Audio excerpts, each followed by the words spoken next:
Selamat datang di channel Alur Donghua. Sebelum menonton, silahkan subscribe, biar Mimin tambah semangat update-nya. Segera, sosok Hanli muncul di gua tempat urat api bawah tanah berada. Udara di sini masih dipenuhi aura panas. Di danau magma bawah tanah, magma merah berjatuhan tanpa henti, dan terus-menerus ada gelembung yang meletus dan meledak, membuat semburan suara gemuruh yang teredam. Formasi besar yang dia dirikan sebelumnya masih mengambang dengan tenang di atas danau, tetapi cahaya di semua bendera formasi redup. Sepertinya itu belum diaktifkan untuk beberapa waktu, dan kepompong merah menyala di tengah formasi besar juga telah menghilang. Melihat hal tersebut, Hanli segera menghubungi Essence Flame Firebird dengan pikirannya. Setelah beberapa saat, dia hanya mendengar suara siulan yang jelas dari danau, dan magma di danau itu membengkak. Bayangan perak melompat keluar dan bergegas menuju Hanli. Kecepatannya sangat cepat, dan itu benar-benar memiliki aura yang sangat panas, dan tiba dalam sekejap. Hanli hanya merasakan sakit yang membakar di dadanya. Sebelum dia sempat mengulurkan tangannya, bayangan perak itu berubah menjadi sosok humanoid api perak miniatur yang tingginya kurang dari 2 kaki. Sosok miniatur itu naik ke udara dan dengan cepat mengelilingi Hanli. Hanli menatapnya, dan hatinya sangat gembira. Orang api perak kecil ini dibentuk oleh Essence Flame Firebird miliknya. Itu terlihat halus dan cantik, tetapi terlihat seperti anak berusia 6 tahun. Sekarang, tidak hanya auranya telah lama melampaui kondisi puncak sebelumnya di alam roh, tetapi bahkan matanya yang terkondensasi dari api telah menjadi penuh dengan spiritualitas. Jelas, itu telah sangat ditingkatkan. Jika terus berkultivasi di sini, mungkin bisa membuat banyak kemajuan. Setelah orang api perak kecil melompati Hanli, tiba-tiba berubah menjadi bola api dan melompat, mendarat di telapak tangan Hanli, dan berubah menjadi orang kecil lagi. Hanli mengelus kepala orang api perak kecil dengan satu tangan, dan yang terakhir tampaknya sangat menikmatinya. Itu menyipitkan matanya dan mengangkat kepalanya, terus-menerus menggosok telapak tangannya. Vena api ini akan sangat bermanfaat bagimu, tapi aku harus pergi sebentar, dan aku tidak tahu kapan aku akan kembali, jadi aku tidak akan bisa menahanmu di sini, gumam Hanli dalam suara rendah, tidak yakin apakah dia menjelaskan ini pada dirinya sendiri atau pada Refined Flame Fire Raven. Yang terakhir tampaknya mengerti maksudnya, dan sosoknya tiba-tiba terbang lurus ke atas dan berubah menjadi burung api perak, dan mengeluarkan teriakan ceria. Setelah berbelok di udara, ia menukik ke bawah dan menghilang ke dalam tubuh Hanli. Seolah-olah itu akan mengikutinya kemanapun dia pergi. Ketika Hanli melihat ini, senyum muncul di wajahnya. Dia mengumpulkan semua arah yang sebelumnya dia atur di sini dan menghapus semua jejak sebelum berbalik untuk pergi. Setelah meninggalkan gua, dia tidak kembali ke gua tinggalnya. Sebaliknya, dia pergi ke God Peak. Setelah mendapatkan rumput naga bertanduk dari gelang penyimpanan yang ditinggalkan oleh Ping Yaozi, dia berencana untuk mencoba menyempurnakan pil hujan musim semi. Karena kali ini dia meninggalkan tempat ini, dia tentu saja harus membeli resep pil hujan musim semi. Baru pada larut malam dia diam-diam kembali ke gua. Dia menyimpan semua ramuan yang matang dan dapat digunakan di Taman Eliksir, mengambil tungku batu aneh yang diberikan Raja Kera sebelumnya, dan kemudian buru-buru meninggalkan puncak cahaya merah dan jalan naga lilin. Setengah tahun kemudian, di bagian utara benua awan kuno, di atas puncak setinggi 100.000 meter, lampu hijau jatuh langsung dari langit. Dengan ledakan, itu menghantam puncak gunung, menyebabkan separuh gunung runtuh dan menimbulkan asap dan debu yang mengepul. Di tengah debu yang beterbangan, seorang pria parubaya dengan ekspresi tegas berdiri di atas puncak gunung yang runtuh. Dia mengenakan baju besi sederhana dan tanpa hiasan dengan pola emas yang disulam di atasnya. Permukaan armor itu tidak bersinar terang. Melihat penampilannya, itu adalah Gu Jie. Dan di bawah sepatu bot hijau kirinya, ada seorang pria gemuk dengan kostum tetua luar jalan naga lilin tergeletak di tanah. Pria gendut itu mengeluarkan darah dari sudut mulutnya dan memohon dengan wajah sedih. "Senior, tolong selamatkan hidupku, selamatkan hidupku. Saya benar-benar tidak tahu siapa yang Anda cari." Jejak ketidaksabaran melintas di wajah Gu Jie. Dia mengangkat jarinya dan menusuk alis pria gendut itu.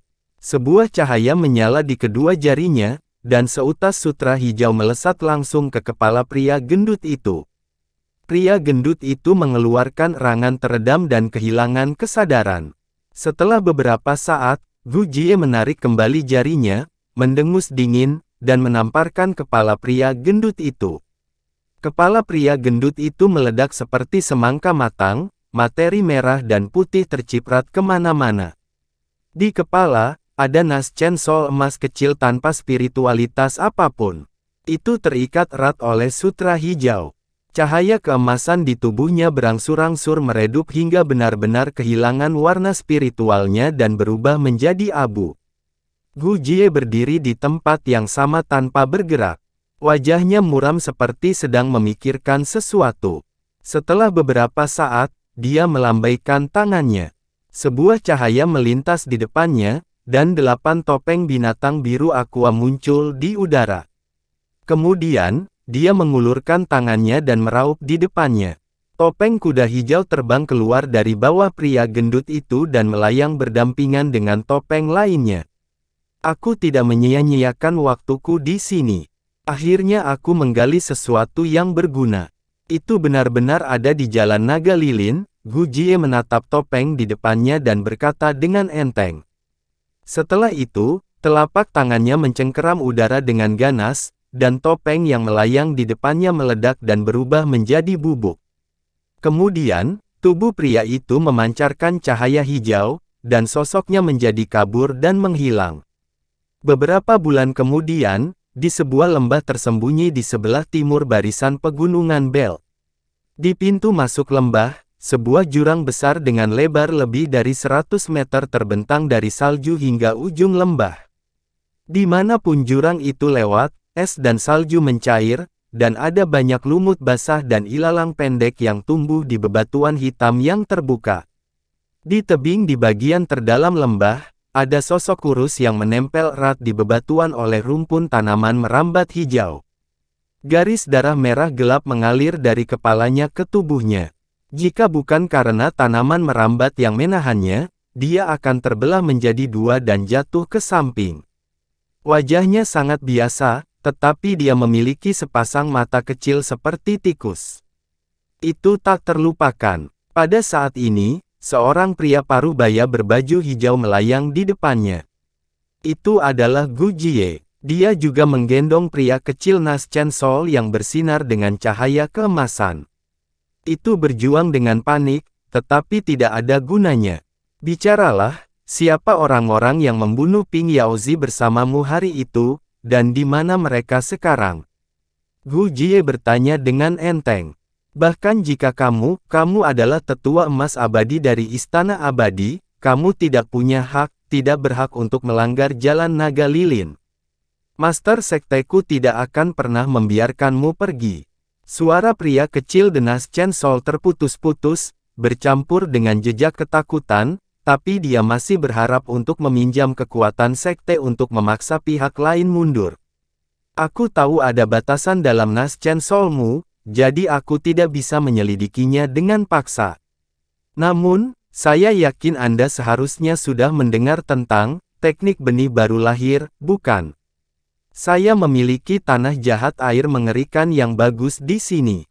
Jika Anda dapat menanam nas chainsaw Anda di dalamnya, itu benar-benar akan menjadi sesuatu yang dinanti-nantikan," kata Gu Jie sambil mencibir. Ketika lelaki kecil emas itu mendengar ini, dia langsung bergidik, dan ekspresi teror yang ekstrim muncul di wajahnya.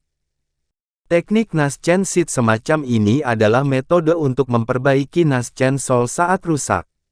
Itu bisa memelihara jiwa yang baru lahir melalui tanah roh primordial, tetapi jika tanah roh primordial diganti dengan tanah jahat primordial, itu tidak hanya akan memelihara jiwa yang baru lahir, tetapi juga akan menjadi siksaan yang sangat kejam.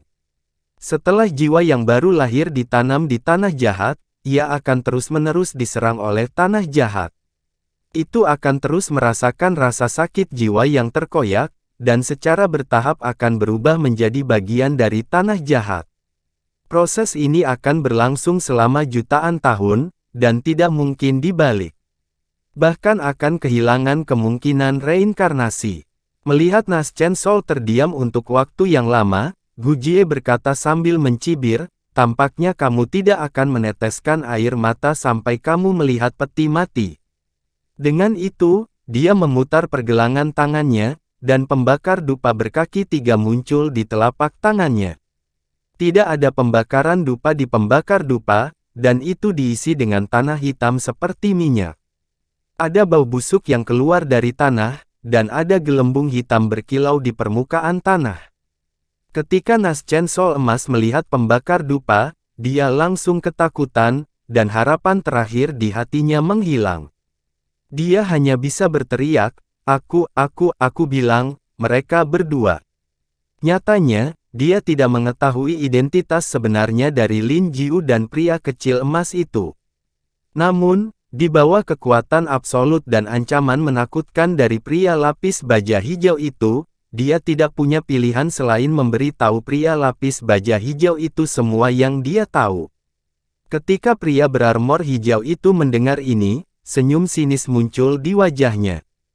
Kemudian, dia mengepalkan tinjunya dan memelintirnya, menghancurkan Naschen Sol berkeping-keping. Dengan lambaian tangannya, gelang penyimpanan di lengan sosok kurus itu langsung terbang ke tangannya. Setelah menyempurnakannya, dia mengangkat tangannya dan mengusapnya ke dalam kekosongan. Ada kilatan cahaya di depannya, dan tungku alkimia emas dan topeng kepala tikus hijau muncul. Gu Jie mengangkat tangannya dan menyentuh tungku alkimia emas. Segera, sebuah rune tersembunyi muncul di permukaan tungku alkimia, dan itu melepaskan semburan cahaya hijau. Ada fluktuasi misterius darinya. Kamu cukup mampu. Kamu benar-benar menutupi sebagian besar jejak yang kutinggalkan. Pantas saja aku hanya bisa menemukan benua awan kuno dan tidak bisa menunjukkan dengan tepat lokasinya. Pria itu mengangkat alisnya sedikit dan berkata. Dengan itu, dia menyimpan tungku alkimia, topeng, dan barang-barang lainnya. Dia berbalik dan terbang menuju pusat jalur naga api. Setengah bulan kemudian, di lapangan salju yang luas di tengah jalur naga api, sosok hijau terbang melintasi langit seperti layang-layang hijau. Di kehampaan di belakangnya, ada teratai salju putih besar yang berputar di udara dan terbang ke arahnya dengan kecepatan yang sedikit lebih cepat dari layang-layang hijau. Di teratai salju, ada seorang wanita berbaju putih tergeletak di tanah. Dia memiliki sosok yang sangat indah, dan jika dia sedikit lebih menggairahkan, dia akan sedikit kurang kurus. Wajahnya ditutupi oleh topeng rubah merah. Meskipun itu menutupi wajahnya, itu menyisakan lebih banyak ruang untuk imajinasi dan menambahkan aura misterius padanya. Di tengah alis topeng, ada angka 3 kecil yang ditulis dengan rune yang aneh. Saat jarak antara lampu hijau dan teratai salju menyempit, mereka tiba-tiba berhenti pada saat yang sama ketika jaraknya masih beberapa ribu meter. Tubuh ramping dan anggun wanita berbaju putih itu berbaring miring di teratai salju. Dia memegang sisi kanan rambutnya, dan tangan lainnya memutar-mutar bunga putih tak berdaun. Dia menatap Gu Jie dengan mata berair. Aku tidak ingin bertengkar denganmu, tapi bukan karena aku takut padamu. Jangan cari mati. Gu Jie dengan baju besi hijau berkata dengan dingin sambil menatap wanita berbaju putih di teratai salju dengan wajah muram. Hehe, aku bukan harimau ganas. Aku tidak akan memakanmu, jadi kamu tentu saja tidak akan takut padaku. Namun, sebagai sesepuh dari Istana Abadi Frost Utara, Anda masuk ke jalur naga api tanpa alasan dan memulai pembantaian. Apakah menurut Anda jalan naga api takut dengan Istana Abadi? Wanita berbaju putih itu berkata sambil tersenyum. Kamu sekarang memakai topeng aliansi Anika, tapi kamu terus menyebutkan jalan naga api. Tidakkah menurutmu itu agak usil? Gu Jie mencibir saat mendengar kata-kata itu. Wanita berbaju putih itu menghela nafas dan berkata dengan lemah, baru-baru ini, aku memang sedikit bosan sampai-sampai dadaku sedikit bingung. Bukankah kebetulan kau muncul? Kamu berani menyihirku. Kamu mencari kematian. Gu Jie membuka mulutnya dan berteriak. Suaranya seperti bel besar, langsung menghilangkan tawa wanita itu. Dengan jentikan pergelangan tangannya, udara di depannya berfluktuasi dan pedang terbang hijau muncul dari udara tipis. Itu dengan cepat terbang ke arah wanita berbaju putih. Wanita berbaju putih itu tidak bergerak, tetapi teratai salju di bawahnya tiba-tiba bersinar terang. Kelopak seperti batu giok bergoyang di depannya dan menghalangi tubuhnya. Ujung pedang terbang hijau menusuk 1 inci ke kelopak teratai salju dan tidak bisa lagi bergerak maju. Itu hanya bisa bergetar di udara. Melihat ini, Gu Jie membuat tanda pedang dengan kedua tangannya dan diam-diam melantunkan mantra. Rune pada pedang terbang hijau bersinar terang. Ujung pedang yang menembus teratai salju tiba-tiba menyala dengan cahaya hijau seukuran sebutir beras. Itu memancarkan semburan aura atribut kayu yang kuat. Dengan iluminasi cahaya hijau ini, seluruh kelopak teratai salju mulai berubah dari warna giok putih bening menjadi warna zamrud yang berkilau. Cahaya hijau berkabut seukuran butiran tiba-tiba menyala dan tiba-tiba memancarkan cahaya terang. Benang hijau gelap seperti batu giok yang berkilau dan tembus cahaya tiba-tiba keluar dari dalam. Itu setipis rambut dan terlihat sangat lemah, tetapi kecepatannya sangat mengejutkan. Dalam sekejap, itu menembus kelopak teratai salju dan melesat ke kuncup bunga. Ketika wanita yang berbaring di teratai salju melihat ini, matanya sedikit menyipit. Dia melambaikan bunga putih di tangannya dan menabrak benang hijau tua. Benang hijau tua menembus 2 lapisan kelopak sebelum berhenti. Cahaya meredup dan kemudian menghilang. Bunga putih di tangan wanita itu juga memiliki 2 kelopak yang berubah menjadi hitam. Mereka langsung layu dan jatuh. Kamu benar-benar tidak tahu bagaimana memiliki perasaan yang lembut dan protektif untuk jenis kelamin yang lebih adil. Wanita itu membelai bunga putih itu dengan sedikit kebencian. Kemudian, dia berdiri dan menekuk jarinya untuk menunjuk ke ujung pedang terbang hijau yang dimasukkan ke dalam kelopak teratai salju. Dia menekuk jarinya dan dengan lembut menjentikkannya. Pedang terbang hijau itu segera tampak disambar petir. Itu mengeluarkan suara gemetar yang menyedihkan dan terbang menjauh dari kelopak. Itu berputar kembali ke tangan Gu Jie. Saat Gu Jie menggenggam gagang pedang terbang, dia tiba-tiba merasakan gatal aneh di telapak tangannya. Melihat ke bawah, dia melihat gagang pedang terbang itu ditutupi dengan bubuk kristal merah muda. Sebelum dia bisa melepaskan gagang pedang, ada kilatan cahaya dari bubuk kristal, dan serangkaian kupu-kupu berwarna-warni terbang keluar darinya. Kupu-kupu itu padat, dan mereka dengan cepat menyelimuti seluruh tubuhnya. Gu Jie mengerutkan kening, dan rune di armornya menyala. Cahaya biru bersinar terang, dan tanaman merambat biru tipis tiba-tiba memanjang dari baju besi. Mereka melonjak ke segala arah, langsung menenggelamkan kupu-kupu dan membunuh. Tetapi tepat pada saat ini, dia terkejut menemukan bahwa teratai salju putih dan wanita berbaju putih benar-benar telah menghilang. Bahkan riak aura mereka telah lenyap sama sekali. Dia memutar tubuhnya dan melihat sekeliling. Dia terkejut menemukan bahwa sekelilingnya kosong. Tidak ada apa-apa di sana. Bahkan padang salju di bawahnya telah menghilang. Jangan pernah berpikir untuk menjebakku dengan ilusi belaka, gumam Gu Jie. Setelah mengatakan itu, dia menutup matanya dan mulai diam-diam membuka dan menutup mulutnya. Disertai dengan gumaman rendah, seberkas cahaya biru menyala di telapak tangannya. Rune pada armornya dan pedang panjang di tangannya menyala pada saat bersamaan, melepaskan cahaya hijau berkilau. Sesaat kemudian, matanya tiba-tiba terbuka, dan dia memegang pedang dengan kedua tangan dan menebaskannya ke depan. Pada saat yang sama, dia mengeluarkan teriakan keras. Aktifkan. Dalam kehampaan di belakangnya, cahaya biru meledak, dan bayangan pedang biru setinggi 7.000 meter, seperti gunung yang jatuh, menghantam ke depan dengan momentum tirani dan tak tertandingi. Bum bum bum, kekosongan bergemuruh terus-menerus, dan 7 bayangan pedang jatuh satu demi satu, menyebabkan seluruh ruang bergetar hebat. Namun, saat guncangan hebat berangsur-angsur mereda, masih tidak ada apa-apa di sekitarnya, dan tidak ada perubahan sedikit pun. Ekspresi di mata Gu Jie akhirnya berubah.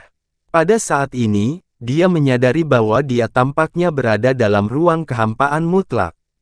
Taois Gu, kupikir kita tidak perlu melanjutkan pertempuran.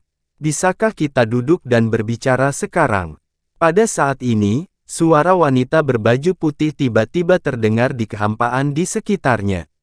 Apa yang ingin Anda bicarakan? Tanya Gu Jie. Saya memiliki beberapa pemahaman tentang apa yang terjadi. Ini hanyalah misi aliansi, dan mereka hanya menjalankan misi. Mereka tidak melakukan kesalahan apapun, kata wanita berbaju putih itu perlahan. Lelucon yang luar biasa. Mereka membunuh seorang kultivator dewa sempurna dari istana abadi saya yang kemungkinan besar akan menjadi alkemis surga, dan Anda mengatakan bahwa mereka tidak melakukan kesalahan. Lalu bukankah lebih salah bagiku untuk membalas dendam? Gu Jie berkata dengan marah. Memang, apa yang kamu lakukan tidak salah, Taois Gu. Mereka hanya membunuh satu dari kalian, tapi kalian membunuh lebih dari satu orang dari aliansi Anika, atau haruskah kukatakan jalur naga obor, kan? Wanita berbaju putih itu bertanya. Bagaimana kehidupan orang-orang ini bisa dibandingkan dengan kehidupan Ping Yaozi? Gu Jie mencibir. Itu posisimu. Dari sudut pandang saya, Anda sudah melangkah terlalu jauh, dan sekarang saatnya untuk berhenti. Wanita berbaju putih itu menggelengkan kepalanya dan berkata dengan tenang. Jika dua lainnya tidak mati, jangan pernah berpikir untuk membiarkan masalah ini beristirahat. Gu Jie mendengus dingin dan berkata dengan tegas. Aku hanya mengatakan kata-kata ini kepadamu untuk memberikan wajah ke Istana Abadi Beku Utara. Jika kamu terus tidak berterima kasih, meskipun aku mungkin tidak dapat membuatmu tinggal, aku bisa mengasingkan diri selama 1000 tahun untuk menyegel 12 tahunmu, lubang, sangat mengurangi kekuatan Anda. Karena itu, jangan berpikir bahwa Istana Abadi akan benar-benar berselisih dengan Jalan Naga Obor dan Aliansi Anika untuk Dewa Emas. Jika demikian, Anda tidak akan datang ke sini sendirian. Wanita berbaju putih itu akhirnya tenggelam. Ekspresi Gu Jie menegang dan dia terdiam. Orang-orang yang kamu bunuh sebelumnya, apakah itu Aliansi Anika atau Jalan Obor Naga, tidak akan dimintai pertanggungjawaban. Masalah ini sudah selesai. Jika Anda tahu konsekuensinya, tinggalkan benua awan kuno sesegera mungkin. Saat wanita bersuara putih itu berangsur-angsur memudar, langit di atas kepala Gu Jie tiba-tiba terbuka, dan beberapa kelopak besar bermekaran ke segala arah, melepaskannya dari kelopak. Kemudian, dengan kilatan cahaya, bunga teratai putih besar itu menghilang. Gu Jie melayang di udara, ekspresinya berubah untuk sementara waktu. Akhirnya, sosoknya kabur dan berubah menjadi cahaya biru, melaju ke arah utara. Setengah hari kemudian, di gunung tak dikenal di Jalan Naga Obor. Di tengah gunung, terdapat sebuah altar bundar yang luas, dikelilingi oleh 8 pilar batu hitam. Ada anglo di atasnya, dan semacam minyak terbakar di dalamnya, memancarkan cahaya merah yang menerangi ruang sekitarnya. Di bawah penerangan api, seorang lelaki jangkung mengenakan topeng rusa biru dan jubah hitam sedang menggosok tangannya dan mondar-mandir di atas altar. Langkahnya berantakan dan dia terlihat sangat cemas. Itu Lin Jiu. Dia sudah tahu bahwa orang-orang dari aliansi Anika di Jalan Naga Obor terbunuh satu persatu. Melalui berita yang tersebar di aliansi, dia juga menentukan bahwa tetua Dewa Emas dari Istana Abadi Beku Utara telah datang untuk membunuhnya. Dia awalnya ingin meninggalkan sekte dan bersembunyi di alam rahasia yang tidak diketahui siapapun, lalu kembali setelah dia menjadi Dewa Emas. Tetapi ketika dia hendak melarikan diri, dia menerima pesan dari anggota senior aliansi Anika, menyuruhnya untuk tidak meninggalkan pegunungan Zhongming dan menunggu berita di sini.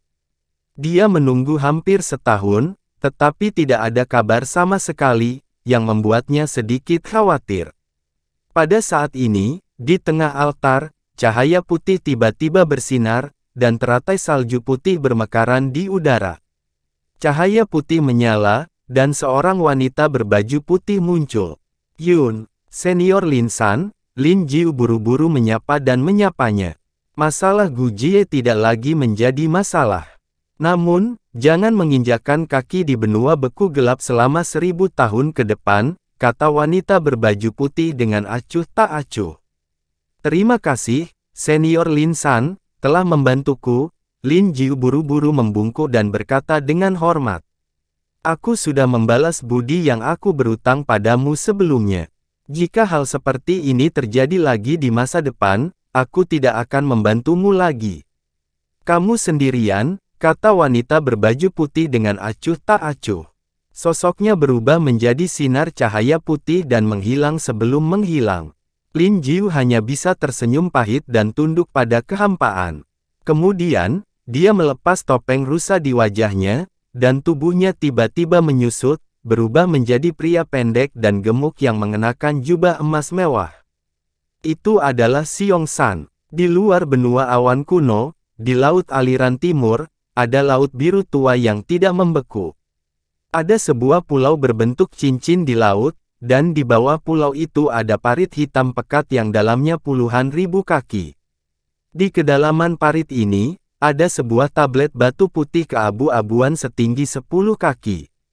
Itu ditutupi dengan lubang dengan kedalaman berbeda yang disebabkan oleh erosi air laut, dan juga ditutupi dengan lapisan rumput laut hitam yang licin, membuatnya terlihat tidak berbeda dengan karang di laut. Namun, pada kenyataannya, tablet batu putih keabu-abuan ini adalah pintu masuk ke dunia rahasia gua surga di bawah jalan naga api. Di dalam alam rahasia, di alun-alun batu putih di Gunung Hijau yang menggantung tinggi di kehampaan, Han Li memegang pagar dengan kedua tangan dan melihat ke kejauhan. Ada banyak puncak soliter yang rimbun dengan tumbuhan subur, dan semuanya mengambang tak berdaya di kehampaan. Tidak ada akar yang menyentuh tanah di bawah masing-masing puncak, hanya tanaman merambat hijau yang sangat lebat yang menjuntai seperti benang hijau dan jatuh ke dalam kabut abu-abu di bawah. Ranah rahasia ini disebut Gunung Melayang, dan ada ribuan gunung terpencil di dalamnya. Gunung-gunung dipenuhi dengan energi esensi dari langit dan bumi, dan semua jenis tumbuhan spiritual tingkat tertinggi tumbuh di atasnya, termasuk roh akar gunung dan ginseng naga kracing yang diperlukan untuk memurnikan berbagai jenis eliksir bumi. Di dasar pegunungan Melayang ini ada jurang tak berdasar yang dipenuhi kabut tebal, dan ada banyak makhluk humanoid aneh dengan kulit abu-abu yang tersembunyi di dalamnya.